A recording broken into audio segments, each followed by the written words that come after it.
All Okay, right. Selma, our lovely Advocacy, Health and Housing Programming Group Officer. How did you first get involved with PBHA? So I first got involved with PBHA because I did FUP, the first year urban program. Yeah, and then a lot of like my mentors and the leaders through the program are super involved in PBHA, and especially in the Student Labor Action Movement, which is a workers or labor advocacy group on campus. And so that is one of the programs I got involved with. I also got involved with the Harvard Square Homeless Shelter because during the first year urban program, we stayed in that space. And I was like, oh, I want to know what this is like when the Harvard Square Homeless Shelter actually runs. For context, we have 2 student-run homeless shelters, one of which I'm involved with.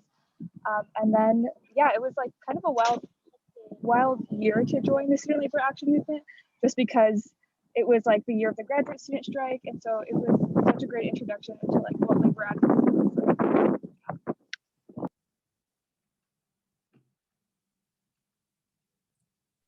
And same question goes for the rest of the panelists. How'd you first hear about PBHA? How'd you first get involved? Please let us know.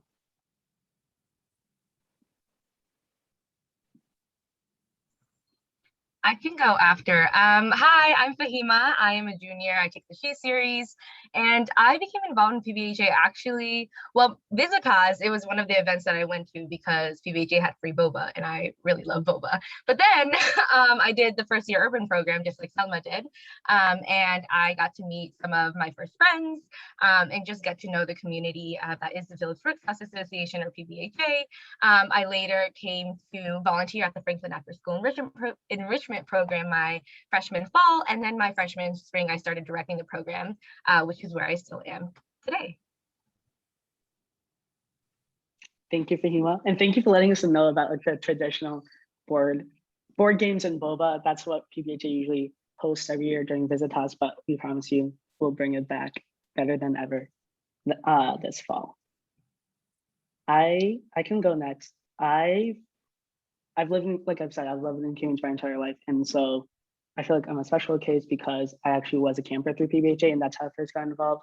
And that's how I first heard about it, was because my neighbor was telling me about this dope summer camp he was doing, and I didn't want to be alone that summer. So I wanted to just join that summer, do the summer camp with him. And then from there, it led me to getting involved in one of the after school programs, volunteering at the homeless shelter throughout high school.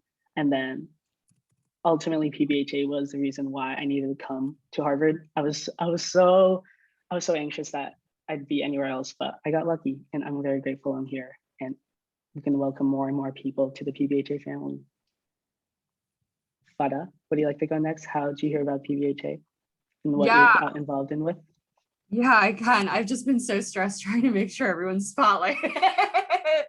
I'm sorry, all the tech stresses me out. How did I get involved with PBHA? How did this happen? I did FUP too. Maybe there's just a real first year urban program to PBHA pipeline. So if you're interested at all in FUP, I do highly recommend it. I'll be a FUP co-leader again this coming fall semester. Yeah, I did FUP, and I actually, my leader, the person who led my group, was a former president of PBHA. And so when I met her, I think I just really connected with her. Like, she was, I think it was important for me to see somebody who was Arab and who was Muslim and who was doing service work and who cared about community service and social justice advocacy. And so seeing her be that involved just really made a difference for me. I don't know, made me, feel like I had a community on campus. So that's how I started. Yeah. And then I just, once I came to campus, I was like, I'm going to do all of the PBHA programs, which I think is like a similar experience across this panel, probably. I'm going to switch up the question a little bit because Anastasia, just a little bit of background for Anastasia. She used to be our community outreach chair, and now is currently a programming chair. So she knows so much about leadership and just being with community. So Anastasia, I'd like to ask you, how has PBHA helped you be a better leader? And how has it helped you create relationships with the Harvard, Cambridge, and Boston communities? Oh my goodness. Wow. Okay, so first thing introduce myself. I'm Anastasia. Oh, I spelled my name wrong. There's not 2 A's at the end. I take GER and I'm a junior. I'm studying sociology. I started at PBHA my first year through an after-school program my friend invited me to, and I'm still in that program to this day. It's Key Latch, and we merged with Roxbury Youth Initiative for the virtual year. So it's wonderful. We operate out of the South End, South Boston. Okay, so how has being in PBHA changed my style of leadership, or even just the way I view leadership? I think first thing I realized is something you mentioned earlier, Fahed, about how everyone has something to contribute. I think that's important in the way that I think of leadership now, because we have core values at PBHA, and I think one of them is stewardship. I forget if it's phrased, but I think it's stewardship. Yes. Okay, cool. The reason I say this is because now I have a difference in my mind between the word leadership and stewardship, where for me, I interpret stewardship to mean like you're kind of the one helping guide the boat, but it's not like all contingent on you. I think especially like the way that I went through high school, leadership felt very like one person's responsibility, but that's not the case at all with PBHA. It's like a shared space. It's like collective effort towards a goal. So I just think that's mind blowing. And in terms of community and like building relationships, I think there's two things that come to mind. One is like whenever you talk about community building and community organizing, it almost feels as though like, oh, I have these group of people, they all have like this same characteristic. Naturally, if I just put them in a room, bam, community. And like, that's not what it's about. Like when it comes to community and like building relationships, it's like you can think of it about how you formed your friend groups, where it's like maybe you were friends with one person and then it's like, oh, we should hang out with this person today. And then just like organically, it kind of like grew into this like fun party of like love and comfort. So I think like that's the first thing that I've learned about community is that, you know, moves at the speed of trust and like it's not something that's forced. And then the other thing that I've learned about community is really taking the time to make sure everyone feels welcomed and included. And like there's so many different ways that you can make sure that happens, whether it's like noticing someone's like on the outskirts of like the circle you're standing in and like bringing them into it, laughing at someone's joke, because I think that's nice. And then you can even like expand that into like the work that we do with like mutual aid or like some of the different programs. But I think like at the bare bones, when I think of community now, I just want everyone to feel like they belong, you know, a sense of belonging. So. And so also congratulations, everyone. Y'all should feel so proud of yourself. Like, you should be over the moon. It's your like senior spring, or if you've taken a gap year, like should be chilling. So. Thank you so much, Anastasia, bringing that resounding joy just for everyone in the room. Thank you, thank you. Michael, I want to ask the same question to you because it's a very unique time and your program especially has adapted to best serve the needs of our community. Yeah, absolutely. Hey guys, my name is Michael. I'm one of the executive directors of the Small Claims Advisory Service, which is one of the main pre-law organizations on campus, but differs from some of the programs because we have a very specific approach towards, especially like service to our organization and to the rest of the Greater Boston community. I definitely, in terms of like leadership, I think one of the most valuable things of being part of the Small Claims Advisory Service and having gone to work with so many volunteers, clients, and other board members is it's really about like, I think empowerment is probably the word I would use the most about leadership, because in many ways, like, the really your main job, whatever, whether you're in a leadership position or whether you're a volunteer with SCAS, it's always just trying to make sure like the people that you're working with feel as empowered as possible to like get the change and the remedy that they're looking for. So in the case of our, the clients that we work with, which specifically low-income residents within the Cambridge and Greater Boston community, so much of it's really, not really like taking on their case and trying to like, push things along the way we think they should follow their case, but really arming them with the kind of like knowledge and information so that they can represent themselves. And I feel like that kind of the sense of dignity and the sense of empowerment that people were able to give to people is so important to our work, but also just within the organization. I mean, one of the things we're most proud of is that even despite this very hectic time, with the pandemic rolling on, is that, we're always looking for more opportunities to kind of give people within our organization, really giving them ownership and stake over the different projects. I mean, some of the things that our awesome volunteers have worked on is on setting up a kind of like remote digital calling platform. So then we can actually take calls even if we're away from our PBHA office that we usually work at, or if it's actually looking at the different kind of small claims laws across the different countries, across all the 50 states. So then, people in other states besides Massachusetts can better represent themselves. And these are all student-led, and so definitely in terms of my job is mostly to just kind of point the direction. No, my job is to make sure that we're able to give all the resources, guidance, and just kind of moral support to people to kind of complete their projects as best as possible. So yeah, definitely, so much of leadership would just come down to, giving people around you all your best effort and attention so they can push the goals that you want to. Very well said. Thank you. Always in awe of everything you do. I'm gonna ask 3 more questions to the remaining panelists, and then if you have any other questions you want to ask, feel free to chat, raise your hand, anything like that. Malika, what is the craziest place PBHA has taken you, or the most unexpected situation that you have found yourself in?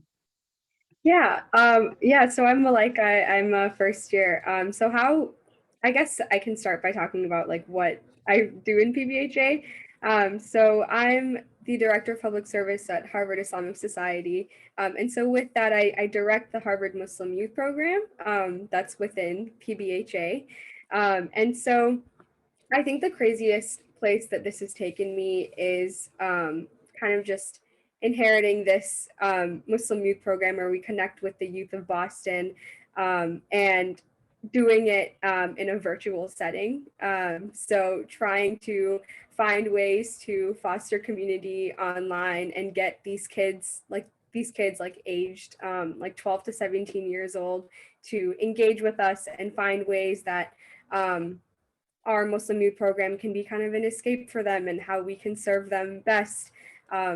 So yeah, it's been a journey rebuilding and trying to establish this program once again with the pandemic, because it was just reestablished right before and then the pandemic hit and it kind of had to go on Zoom.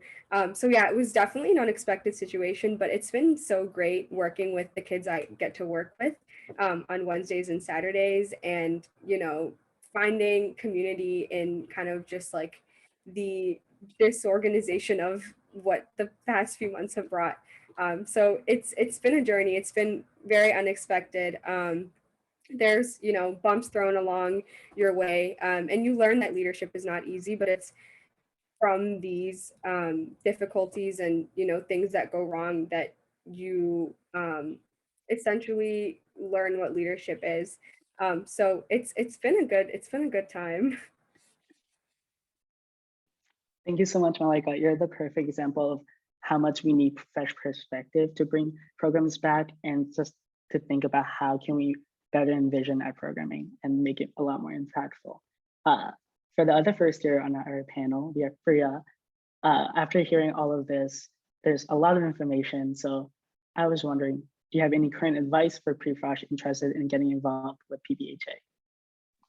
Yes, I do have some advice. So a little bit about me. So I'm a first year. My name is Pbha. I take the She, Her series. And I actually also got involved in PBHA through FUP. So I definitely recommend you all do that. It's the first year urban program, and you'll hear more details about it when you get closer to August. And so you'll be able to sign up at that time. But it's a really great opportunity to learn more about public service and about the community at Harvard and in Boston in general. And actually, Selma was my FUP leader, so shout out to the best FUP leader ever. And it's such a great way to build communities before even coming to campus. And so that's one thing for sure. And then another thing is to come to events like these. Like, you're already doing like a lot of the work and getting involved and getting familiar with some of these programs.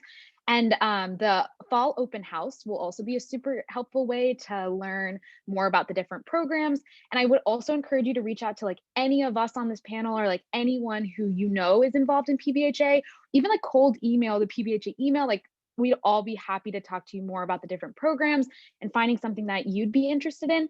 And actually, like, also shout out to Anastasia, like, she's the reason I'm even on the like officers team this year. And like, without her reaching out to me, I wouldn't have done it.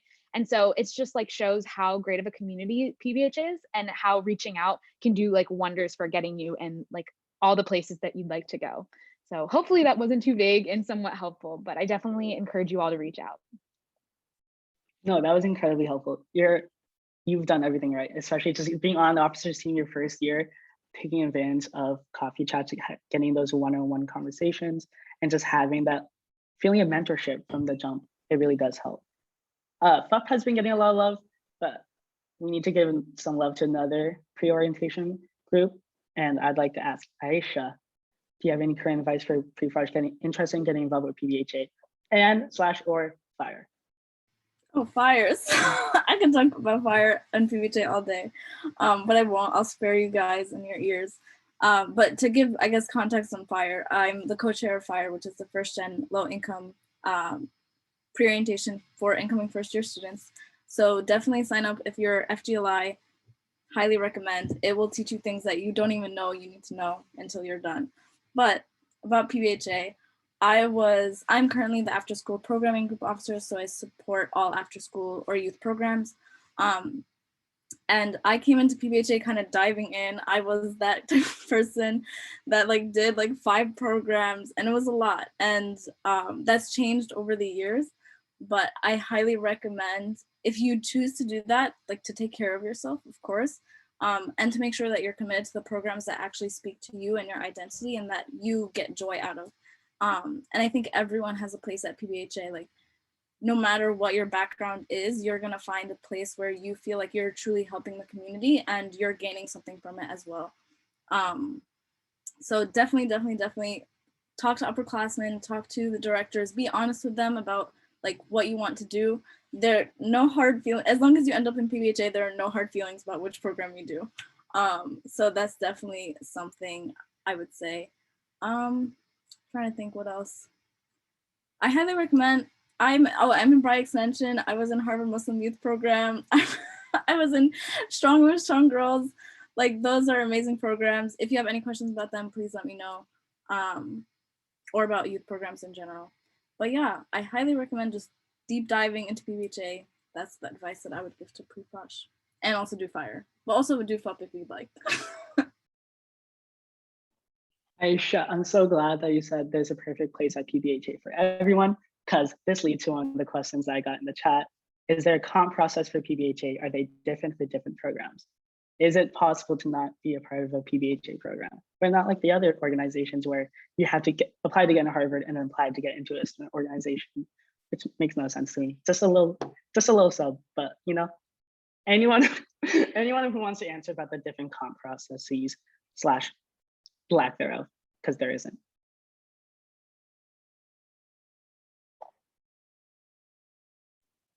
I can jump in really quick.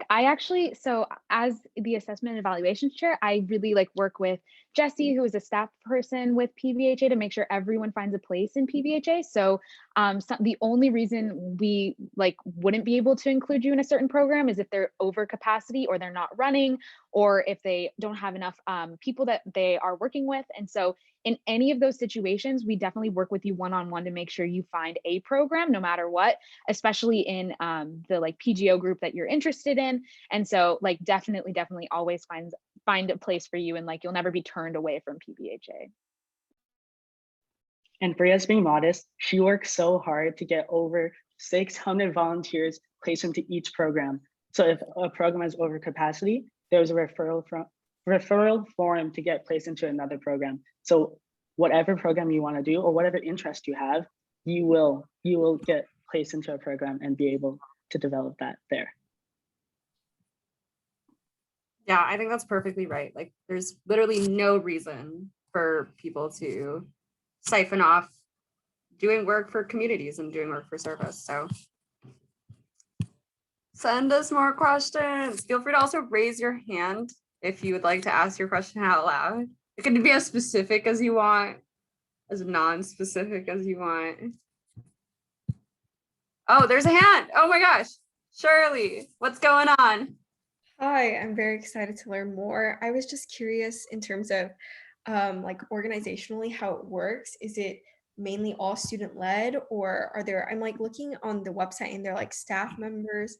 How much of it do you guys work with like already existing organizations? How much of it is student run, student led?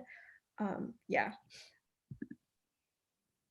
Yeah, what a good question. What a good question. So PBHA, and I'm gonna let y'all jump in too, because I know there are a lot of people on this call who like work with community partners, and I want to make sure that they get a chance to also add. But PBHA is its own little thing.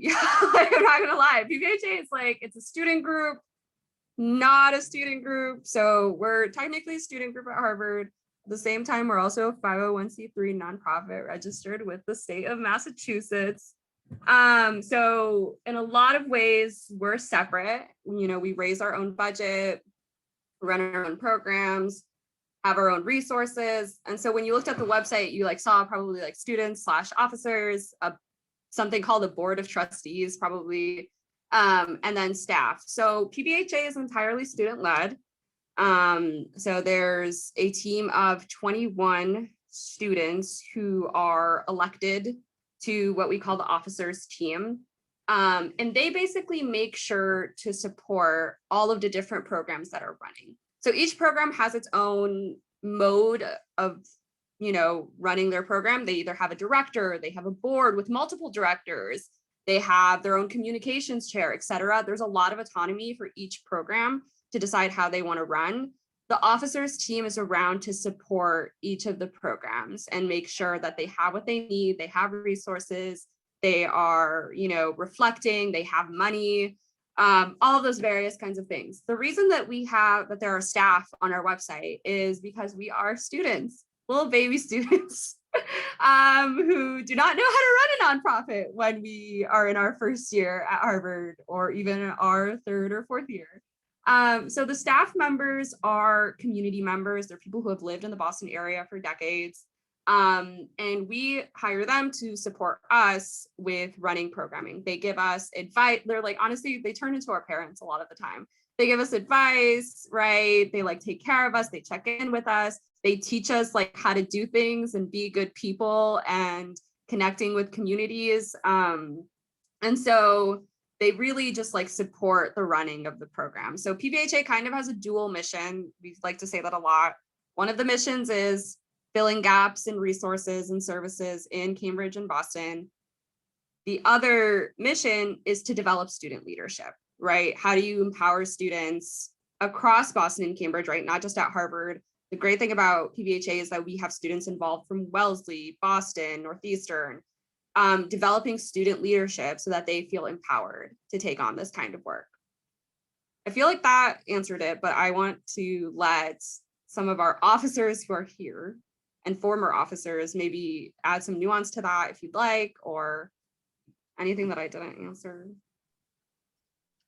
I do want to quickly jump in and say, like, Pbha, you added a lot of context. And I do want to say first and foremost that the Phillips Brooks House Association is very large in that we have several different programs in 4 large buckets, right? In terms of after school programming. So like myself and Anastasia and Pbha, and then we have like advocacy organizations and mentoring organizations and adult programming organizations, all that serve different communities and different constituents. And the main difference is that we run across different parts of Boston, different communities in Boston. And so I think something that's really important to recognize is that PBHA is very large. And because it's large, it gives us a capacity to approach different things that we're passionate about, given the community that we're working with. And so there's hundreds of volunteers, there's a lot of young people that we work with, and also older people and stuff. And a lot of the information can be found on on the website, which goes into the programming, the directors. If you have any questions about specific programs, to reach out there. And that's where you can learn a lot about which programs are running due to the pandemic, which programs aren't running, how often programs run, is it running during the weekday or the weekend?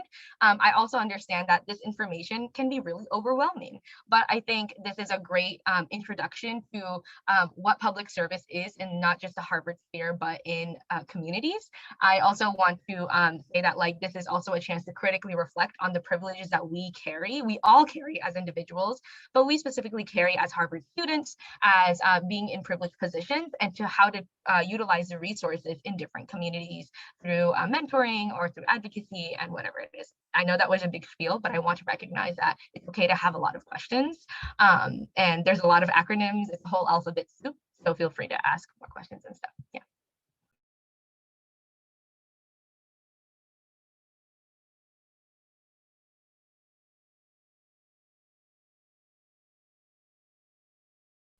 Oh, there's another question. I'm just really bad at checking a participants panel. Mariah Norman, do you want to ask a question? Yeah, hi. So I was just wondering, like, because there's so many like volunteers and like programs and just things to get involved in. So I was wondering, like, what's a typical like involvement for like a volunteer in PBHA, like from like day to day, like what are you doing, like kind of thing if you're in different programs?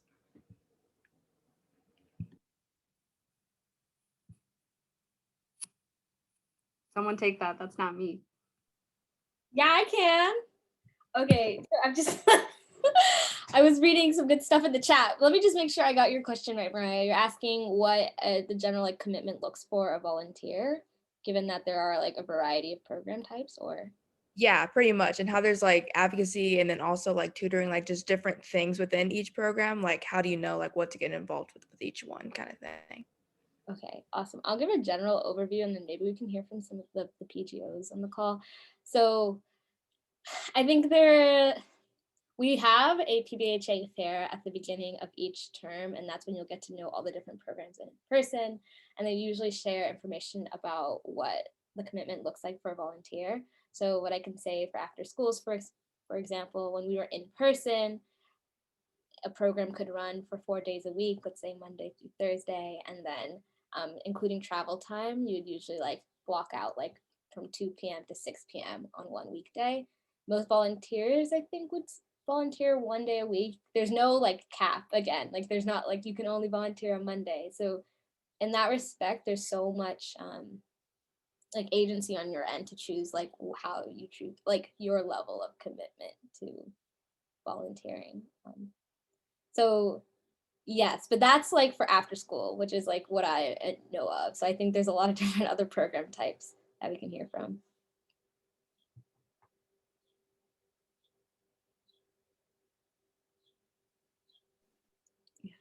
We have a couple more hands. Mariah, would you like to ask your question? Is it okay, Salma? Oh, yes, one of the PGOs.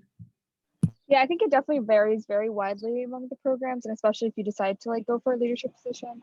I'll say like my first semester at Harvard, I did the student labor action movement, and like that was when like the strike was happening. So some weeks we would like I'd have like maybe 2 hours for slam. Other weeks I would be like picketing from like 6 a.m. and like spend like maybe 10 hours that week. But it really depends. Like slam is really good about like if you need to step back, you can step back. And then I was also involved with the homeless shelter, and I was an overnight volunteer, so I'd come in around like 10 p.m. and like leave around 9 a.m. But I get to sleep like for a shift in between. Yeah, and I think it varies definitely very widely among programs. You can be as involved or as little involved as you'd like in the capacity for sure. And in terms of like choosing, honestly, I just ended up in the programs that I did very randomly, mostly because of friends and other things. So I don't think you can really make a wrong choice. I was actually really involved in like education and probably would have thought that I'd go into like an after school program, but somehow I ended up in like the advocacy, health and housing program. So I wanted to try something different and learn something new. I'd never done labor organizing, and then I just joined SLAM. And so definitely don't need any like experience, just anything that like speaks to you or piques your interest. Yeah, I also want to hop in here and hop on that because I got a similar question in the chat that I'm going to answer, which is, yes, you can be a part of multiple programs. There are like so many people in PBHA who don't do officers, right? Like I think that there's like an officers takeover here primarily because we, organize a lot of the events, but there are a lot of people at PBHA who never do officers, who never direct a program, but who are like really, really, really consistent volunteers. And that is always more than appreciated because it takes like energy and effort to come in and day out and do the work, especially when we know that there are so many other things going on at Harvard. that a lot of the times people just don't want to step outside of, we say, when we were in person, we would say step outside of the gates, right? Where people don't really want to go into the community and talk to the people who are nearby, talk to the people who, let's be real, Harvard University displaced. So I think that like, if you are like really interested in becoming a volunteer, like do that. Yes, like that is beautiful. And you can do it with as many programs as you'd like, as long as you don't feel like you're over capacity. I'm going to pass it on to another person who had their hand up, which is it Danan? Did I say that right? Yeah. I had two questions. One, to understand this club or organization combines both, has a volunteering aspect, but also, from what I seem to understand, also like an activism type part to it too. I was wondering if someone could like speak more about like what that looks like. And then I have a second question, but I'll ask it after. Yeah, that's such a great question. Who would like to take that? I can definitely start the answer. I can't say that I'll have the complete answer. Hi, Dinan. I've seen her like at every Visitas event. It's wonderful. Okay, sorry. So the idea of direct service versus advocacy is something that PBHA holds. Like both, there's programs that kind of fall into either. Direct service being like education or English language learning, or like adult services, and then like advocacy being like organizations such as the Student Labor Action Movement. Those essentially, because direct service helps the short-term issues and advocacy kind of helps the long-term issues, they kind of work together to work for a better future where PBHA wouldn't have to exist, which I'm making a lot of references to, like, because PBHA also will hold a lot of reflection spaces, which is one of the best things about it, that you constantly get to reflect on whatever work that you're doing and see how it's progressing and like where it's gonna go in the future. But that's definitely something you can do you can be completely direct service if you'd like, or you can be completely advocacy if you're liked, if you would like, but oftentimes those are very linked. And PBHA shows that link if you would like to commit to that link, or you could commit to one or the other. But that's the beginning of an answer and also not fully fleshed out because I just started answering without thinking. But yeah, I don't know if anyone else wants to add.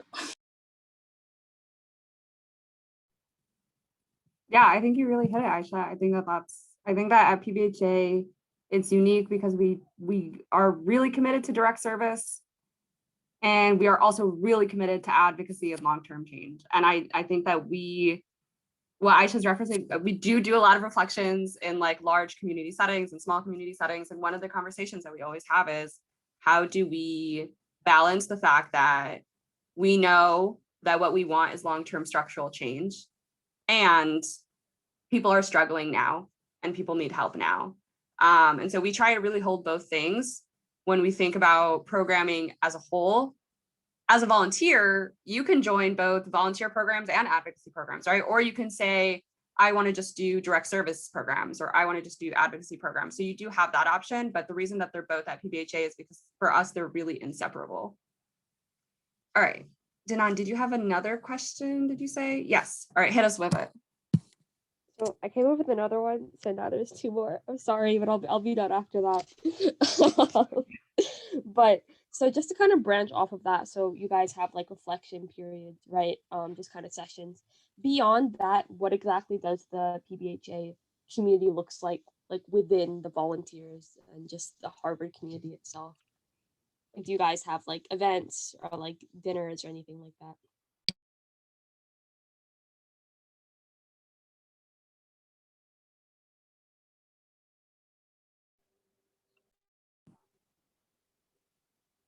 Anastasia, do you want? Wait, Selma, did you raise your hand? Only because it was a little awkward. You can go ahead. I love awkwardness sometimes. Other times it's awkward. You know what I mean? So I think what I would say is this, the internal like culture of PBHA. Ran and others and ran a great like holiday party or Halloween party. What were both? I think it was. Yeah, both last year. And it was like so much fun, even though it was over Zoom. Grand old time. So there are like get-togethers and gatherings that once there was a PBHA formal. So that's fun. Something that we're doing this semester are volunteer care packages. So we're sending out t-shirts, and with those t-shirts will be like Dunkin' Donuts gift cards for people to like, and I wish we had the matchmakers on the call. So people filled out a Google form with like hobbies and interests and all of that. And like, we're matching them together in pairs, and they'll have like a Zoom chat where they can drink some tea and get to know each other. I think that's something that we also, in terms of like community spaces, you'll see that within programs too, like with reflections and like volunteer socials, but then larger across programs with cabinet, which is just a monthly meeting for the directors of the programs. And there's also so many other spaces. I feel like there's different events that happen throughout the year. Like this, in the upcoming weeks, we have the public service celebration. That's another opportunity for us all to come together. It's, but I'll also say it's like, there's always room for improvement. So if you ever have an idea for like, it'd be cool if we had like a Secret Santa or like something like that. It'd be fun, but.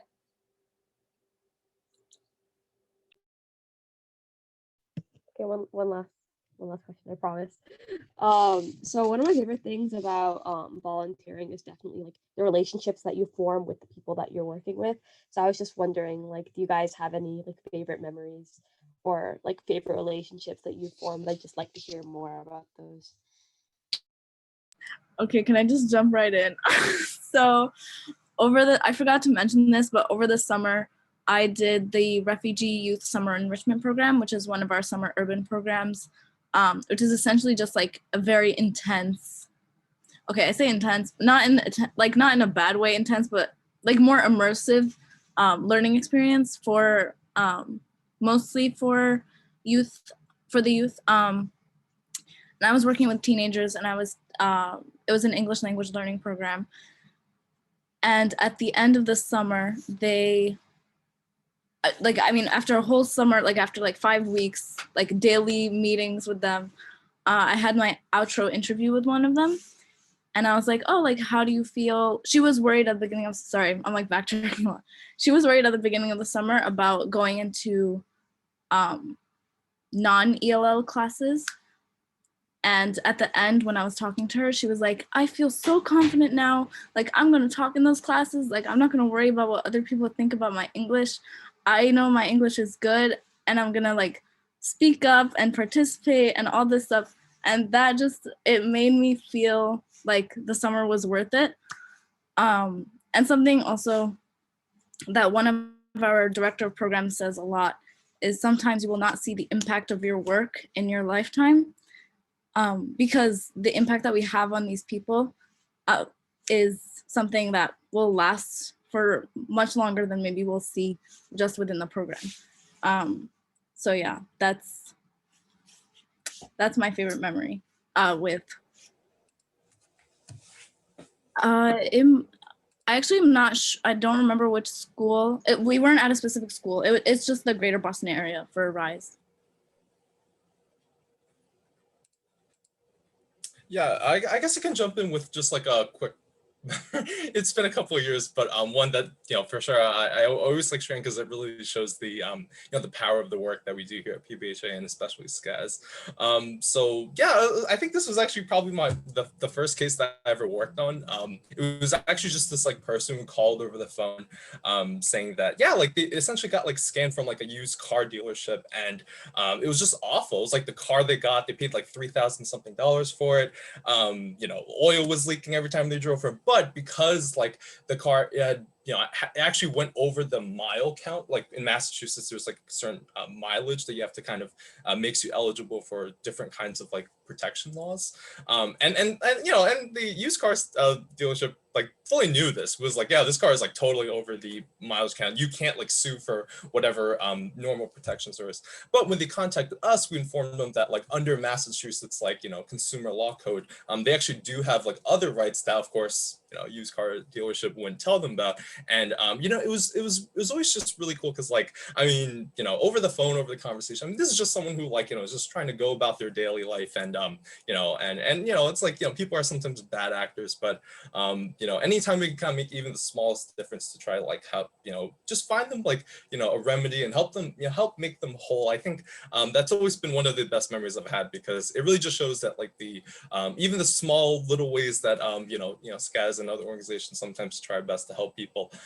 In our mind might be pretty small, but to them it might mean a world of difference.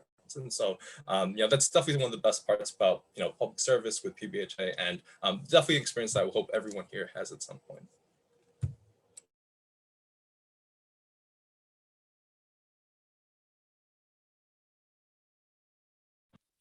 I can add something really quick just to give context on the virtual perspective.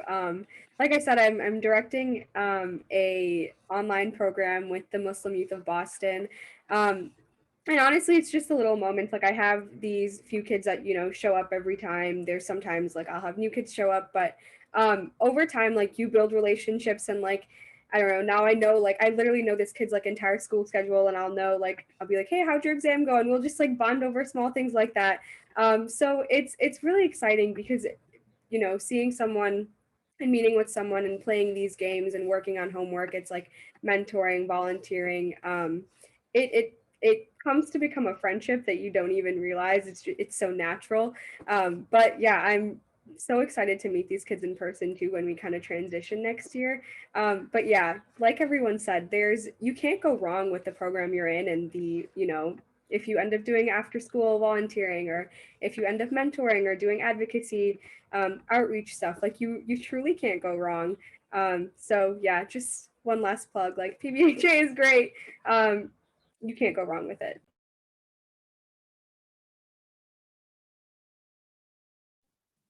All right. I think that maybe we're going to wrap this section up.